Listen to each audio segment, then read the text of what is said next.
Hello दोस्तों, welcome to my YouTube channel Pariksha Circle. जैसा कि मैंने अभी तक आपको पाषाण काल, मध्य पाषाण काल, पूरा पाषाण काल, मध्य पाषाण काल, नव पाषाण काल पढ़ाया। फिर उसके बाद महापाषाण काल जो दक्षिण भारत में पनपता है। फिर उसके बाद पढ़ाया ताम्र पाषाण काल जिसे चिलकोलिथ कहा जाता है।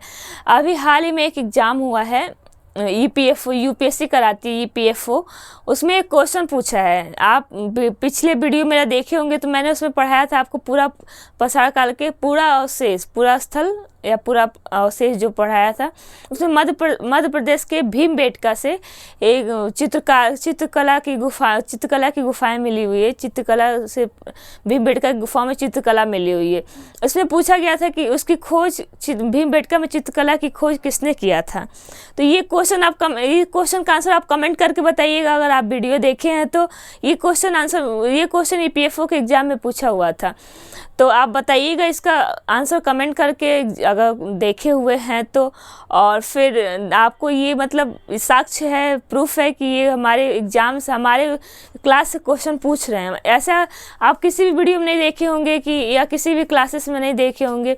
बहुत सर्च करने के बाद ये मिलता है। मैं बहुत ही ऑथेंटिक बुक से आपको पढ़ा रही हूँ, तो इसलिए मेरे साथ आप पढ़ते हुए चलिए। अभी तक मैंने आपको सिंधु घाटी सभ्यता में हड़प्पा सभ्यता पढ़ाया था। हड़प्पा सभ्यता जिसमें विशाल स्नानागार था, उसमें ताबूत थे, RS-37 कब्रिस्तान था। तो इसमें हम आपको आज पढ़ाएंगे मोहनजोदड़ो। हड़प्पा सभ्यता तो पहले 2300 से स्टार्ट होता है और 1750 BC तक चलता है। 2300 से स्टार्ट होता है, 1750 BC तक चलता है। आज से लगभग 4500 साल पहले हड़प्पा सभ्यता था, जिसे सिंधु घाटी सभ्यता भी कहते हैं, था।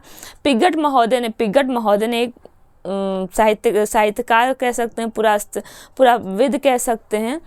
उन्होंने कहा है हड़प्पा और मोहनजोदड़ो को सिंधु घाटी सभ्यता का जुड़वा राजधानी का, दोनों जुड़वा राजधानी थी, ठीक है, क्योंकि दोनों में सिमिलर थे। मोहनजोदड़ो को सिंध का नखलिस्तान कहते हैं। नखलिस्तान मतलब कब्रिस्तान, कब्रिस्तान।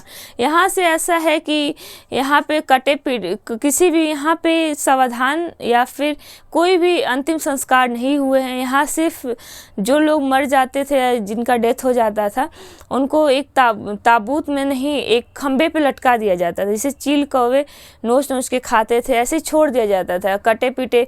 जैसे यहाँ पे ऐसा हुआ है कि यहाँ पे जैसे आक्रमण के साक्ष्य मिले हुए हैं। सबसे महत्वपूर्ण और जरूरी बात यह है कि हड़प्पा सभ्यता में तलवार नहीं मिला हुआ। ये लोग शांति प्रिय लोग थे, तलवार नहीं मिला हुआ। यहाँ से शेर के भी साक्ष्य नहीं मिलते, तलवार और शेर के साक्ष्य नहीं मिलते। ये शांति प्रिय लोग थे। तो इन पे कोई बाहरी आक्रमण हुए होंगे या फिर भूकंप आया होगा, ऐसा कुछ हुआ होगा जो यहाँ पे पूरे लाशों का ढेर मिलता है। तो इसे सिंध का नखलिस्तान या मुर्दों का टीला कहा जाता है। मोहनजोदड़ो को मुर्दों का टीला कहा जाता है। ये 7 क्रमिक स्तर हुए। ये मोहनजोदड़ो 7 बार उजड़ा और 7 बार बसा है। 7 बार उजड़ा और 7 बार बसा हुआ है। यहाँ से विशाल स्नानागार मिले हैं। विशाल स्नानागार, हम पहला है लोथल का गोदीवाड़ा मतलब जहाँ जहाज पानी के जहाज आके रुकते हैं, उसे गोदीवाड़ा कहते हैं। तो लोथल में सबसे बड़ा गोदीवाड़ा मिला है। सेकेंड नंबर पे हड़प्पा सभ्यता से विशाल अन्नागार मिला है। और यहाँ से थर्ड नंबर पे विशाल स्नानागार मिला है। ये उत्तर और दक्षिण के दिशा में इसकी सीढ़ियाँ लगी हुई थी और ये 9 सीढ़ियाँ लगी हुई थी। ये वाटर प्रूफिंग का बहुत अच्छा एग्जाम्पल है। इसे बहुत सारे विद्वान इसे स्विमिंग पूल कहते हैं। ये वाटर प्रूफिंग का सबसे बड़ा एग्जाम्पल। इसके साइड में 3 कमरे या 6 कमरे बने हुए थे, जिसमें कपड़ा चेंजिंग रूम भी कह सकते हैं। यहाँ से भी अन्नागार मिले हुए। अन्नागार आपको बता रहे हैं हम। हड़प्पा, मोहनजोदड़ो, कालीबंगा और लोथल। हड़प्पा, मोहनजोदड़ो, कालीबंगा और लोथल। हड़प्पा, मोहनजोदड़ो, कालीबंगा और लोथल, यहाँ चारों जगह से विशाल अन्नागार के साक्ष्य मिले हैं। और सबसे बड़ा अन्नागार हड़प्पा सभ्यता से मिला है, हड़प्पा स्थल से मिला है। ये मोहनजोदड़ो कह सकते हैं, इसकी खुदाई 1922 ईस्वी में, 1922 ईस्वी में सर जॉन मार्शल के नेतृत्व में राखलदास बनर्जी ने 1922 ईस्वी में इसकी खुदाई की थी और इसके 7 क्रमिक चरण मिले हुए थे। ये है सिंध क्षेत्र में है। यहाँ से विशाल स्नानागार मिले हुए हैं, यहाँ से अन्नागार मिले हुए हैं। अन्नागार 4 स्थलों से मिले हुए हैं। यहाँ मकान पक्की ईंटों के होते थे।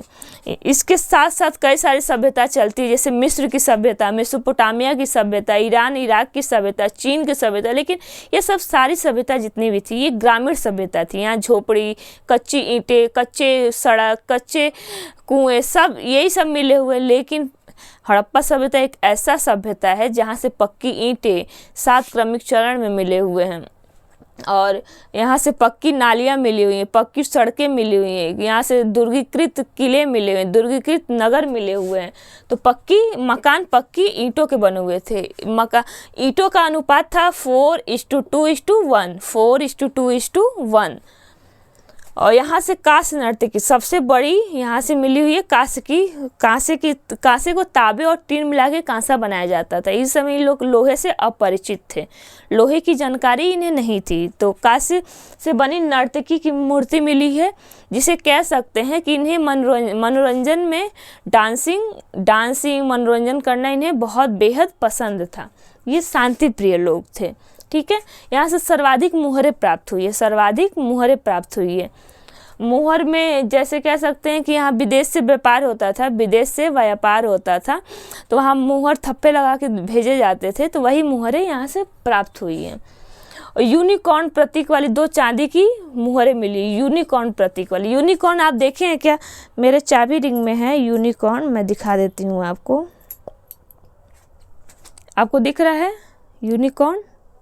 ये है यूनिकॉर्न। ठीक है, यहाँ पे उसके सिंग, वहाँ उसके माथे पे एक सिंग होता है, उसे यूनिकॉर्न कहते हैं। यूनिकॉर्न प्रतीक वाली 2 चांदी की मुहरें मिली हुई है।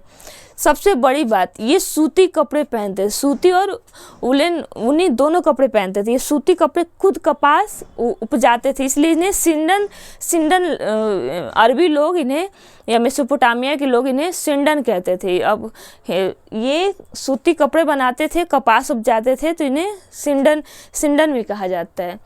और पशुपतिनाथ की मूर्ति मिली हुई है। एक योगी हैं जिनके चारों तरफ जानवरों की चित्रकारी वाली मूर्ति मिली है, जिन्हें पशुपतिनाथ की संज्ञा दी गई है या आद्य शिव या शिव की संज्ञा दी गई है इन्हें।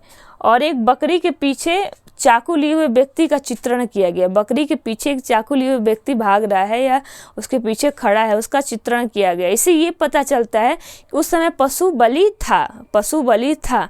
वहाँ से मंदिर के साक्ष्य नहीं मिले। अब मोहनजोदड़ो में कहीं से भी मंदिर के साक्ष्य नहीं मिले। हाँ, कालीबंगा से यज्ञ की वेदिका मिली है, मिली हुई है। तो कालीबंगा भी मुझे आपको पढ़ाना है। ठीक है, तो पशु बलि के साक्ष्य प्राप्त होते हैं। और कब्रिस्तान के साक्ष्य यहाँ से नहीं मिले हैं। हड़प्पा से कब्रिस्तान के साक्ष्य मिले हैं, लेकिन मोहनजोदड़ो से कब्रिस्तान के साक्ष्य नहीं मिले हैं, क्योंकि यहाँ के लोग अभी तक नहीं पता चला है कि कोई आक्रमणकारी, ये शांति प्रिय लोग थे, लेकिन बाहर से कोई आक्रमण करने वाला आया होगा, इनके ऊपर आक्रमण किया होगा। यह जहाँ तहाँ कटी हुई बॉडी मिली हुई है, लाशें मिली हुई हैं, जहाँ तहाँ कटी हुई चीज़ें मिली हुई हैं। तो यहाँ तक अभी तक यही था। ठीक है, और अभी हम मोहनजोदड़ो आपको पढ़ाए हैं, फिर कालीबंगा पढ़ाएंगे, रोपड़ पढ़ाएंगे, लोथल पढ़ाएंगे, बहुत सारी चीज़ें हैं अभी, उसको हम पढ़ाएंगे आपको।